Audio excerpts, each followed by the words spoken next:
Ladies and gentlemen, welcome to my private jungle. My name is Marek. In this episode I'm gonna make unbelievable, amazing, super fantastic, insanely tasty beefsteak tomato sandwich with eggs. Okay, but first, as usual, I would like to present a collection of all components that we need to create this extremely delicious sandwich.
Amigos, extremely delicious sandwich just landed in my office.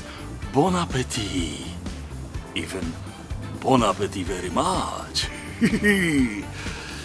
Hello, pretty.